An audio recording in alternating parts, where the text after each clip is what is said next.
I'm Rebecca Lindquist, and I'd like to share with you today how you, the non-native speaker of American English, can dramatically change your speech in as little as 10 minutes. Yes, you can do that. It's easier than you think if you know what to do differently. The first step is to change your breathing. Most of us breathe thoracically at the chest area or in the clavicular area. It makes our speech short and fast, and it gives us less control. If instead we speak diaphragmatically, that is filling with air like a balloon, and then releasing it out the mouth, we'll have a lot more control over our speech and be able to speak more clearly and effectively.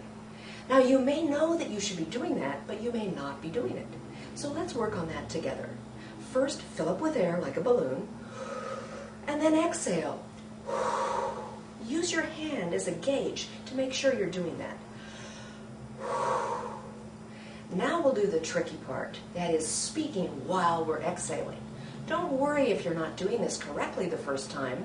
The focus point is to be aware of the idea of doing it and be aware of what you might be doing instead. Do you feel a tightness? Are you raising your shoulders? Are you pulling back tight? Instead, you want to drop your shoulders, relax, fill up with air, and exhale out the mouth. Let's try this together. I'm going to try this. It seems a little bit odd, but I realize that if I exhale my air, I can learn to have more control over my speech. Notice that last word, speech. A little bit of air comes out on the last sound, ch. Some sounds have more air than others. The sounds that have the most air are your continuant or fricative sounds, like the sh sound. Suspicious, delicious, or the zh sound, like vision. The z sound like easier. Make sure that you have your hand up here so that you can feel the airflow. If you don't feel air, you want to work on noticing where the breath is coming from. Make sure you're filling with air, speaking from the diaphragm, exhaling, and that you're relaxing this area so the air can emerge. In addition, you want to make sure that you feel a vibration here for sounds like v, over, where the teeth are on the lower lip. V, over and over again. Let's try that together. Over and over again. For the v sound, your tongue is at the teeth. Let's try that together. Over and over again. Teeth on the lower lip. Exaggerating the vibration and the airflow. In addition to breathing, though, you will need to move your mouth. Notice my mouth is moving a lot as I make these sounds. If your mouth is moving less, you want to be aware of the movement. Note that when I stop moving my mouth so much, I'm much more challenging to understand. I won't continue talking that way. I'll continue to exaggerate the lip movement to make my speech more readily understandable. So remember, we're going to be breathing and speaking from the diaphragm, opening our mouths, and lastly, some words will be longer than others. The content words will be longer than the function words. What's the difference? Content words are nouns, verbs, adjectives, and adverbs. Function words are everything else, little prepositions like in or to, little auxiliaries like is or was, pronouns like she or he. So now what we will do is use a rubber band technique. You'll want to use a rubber band that's thick and spongy, not a regular rubber band that you receive on a newspaper, for example, because it can snap. That's not comfortable. So you want to use a nice, thick, spongy rubber band like this one.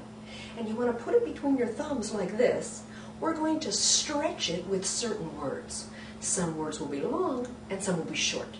And when you practice on your own, you might wonder, how will I know which words are longer? Well, the good news is that you can choose which words are longer. Content words are long, your nouns, verbs, adjectives, and adverbs, your keywords, and function words are short and fast. Let's look at how this works. We'll pull together breathing, speaking from the diaphragm, also moving the mouth, exaggerating the movement, and using the band. So let's start by doing this together. I'm going to fill up with air, and I'd like you to repeat after me. You can put your hand here to gauge your airflow, your hand here to feel the buzz sensations, and you can also use a band to feel the length. Whatever works for you, whatever area you want to focus on. You can watch this video a second time and focus on a different issue. Let's fill up with air and try this. I'm going to practice, and I'm going to notice that some of the words are longer than others. As I do this, I notice that while it may not be easy, while some of the words might be a little bit longer than some of the others, while it may not be comfortable or easy to do at first, it's actually quite simple to gauge my progress. All I have to do is record myself while I practice. I can use these techniques, diaphragmatic breathing, mouth movement, watching for airflow and vibration, while I'm using my band to create the right sounds, to continue to improve my speech, and to create a result. Thank you for taking the time to explore these strategies and techniques with me today. I hope that you find that you can improve your speech in as little as 10 minutes a day with focused practice. In addition, if you feel that it would help you and support you to work with a professional, I strongly recommend that you find an American accent coach. This person can support you and enable you to make these changes in a shorter period of time. At EnglishByTheHour.com, we offer this type of coaching. Thank you so much for your time today, and I look forward to seeing you in the next video.